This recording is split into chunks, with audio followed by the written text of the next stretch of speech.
I spent 1 full month studying his religion, Buddhism. Namo Buddhaya. I read Buddhist books. I talked to Buddhist monks and I visited Buddhist temples here in Nepal, where Buddha himself was born. And I discovered that I am secretly Buddhist and you are secretly Buddhist.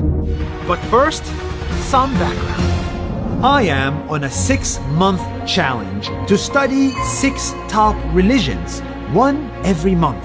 Buddhism, Hinduism, Judaism, Christianity, Islam, and even atheism. This is the story of what I learned from Buddhism.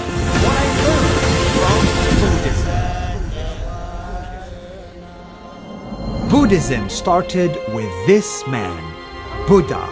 He was born right here in this exact place in Nepal 2,500 years ago. And today, more than 500 million people follow his wisdom. Buddhism is deep and rich. I cannot cover it in one short video. So I'm gonna focus on the little bit of Buddhism that changed my life. In Buddhism, there is no God. There are no angels and no prophets. There is no devil and no Satan. There is no commandments and no prayers. There is even no eternal heaven or eternal hell. What the hell? This shocked me. Don't be shocked. I learned that Buddhism doesn't worry about life after death, heaven or hell. Buddhism only worries about Life before death. how do I live a happy life today before dying. That's what Buddhism is about. You don't own your past. You don't own your future. You cannot control, you cannot do anything about it. You have only this moment. The Buddha teaches you to come to this moment and see what really inside us. That's why Buddhism focuses only on your mind. Your mind is your God. It is the source of all happiness and sadness, of all good and evil. If we can control our mind, we can be happy. The mind is everything. What you think, you become, the Buddha said. That is the core of Buddhism. The mind is so powerful in this religion that it became a sixth sense. We are used to 5 senses in the West: see, hear, smell, taste, touch. But Buddhists believe in a 6th sense, the mind. We have 5 senses. Everything is linked by mind. That is why we need to focus on our mind in Buddhism. The Buddha said, when your mind is pure, the happiness and the joy follows like a shadow that never leaves you. Buddhism is full of wisdom.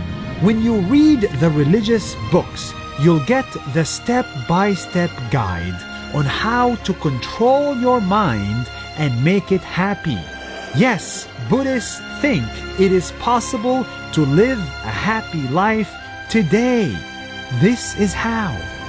So how can my mind be happy and pure? The Buddha teaches you that let go of the attachment and then you will be happy. Let go of the attachment. Yes.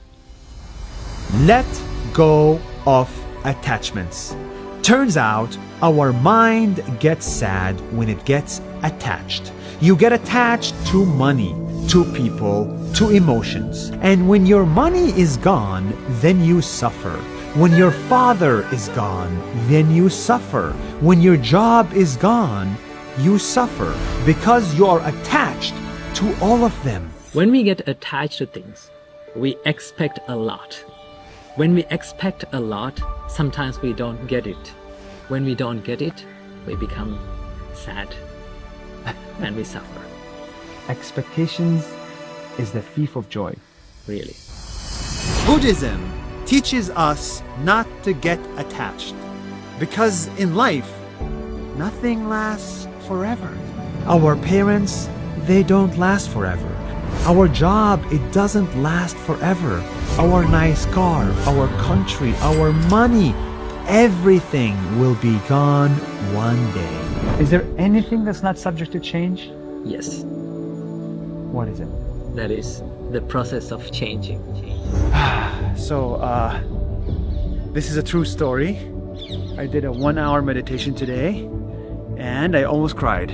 Just thinking about the idea that nothing in my life would last forever made me cry. The Buddha said, let go of attachment and you will be at peace.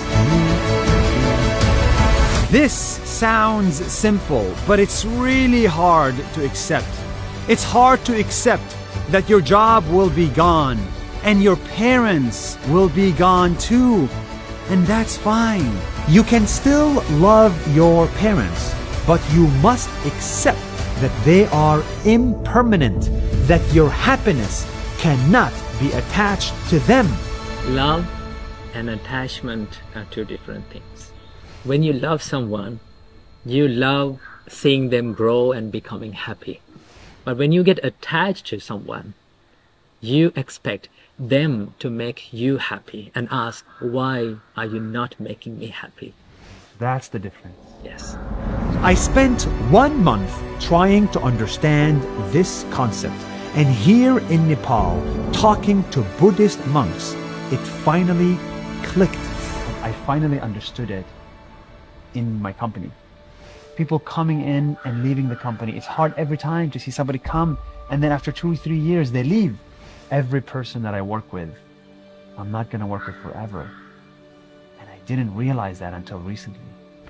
You have to be like a tree. Think of your company like a tree, a big one. The birds come and they eat the fruits and they be happy and they go. But tree stays the same as the big tree, tall and profound and evergreen. Bruce Lee says, be like water.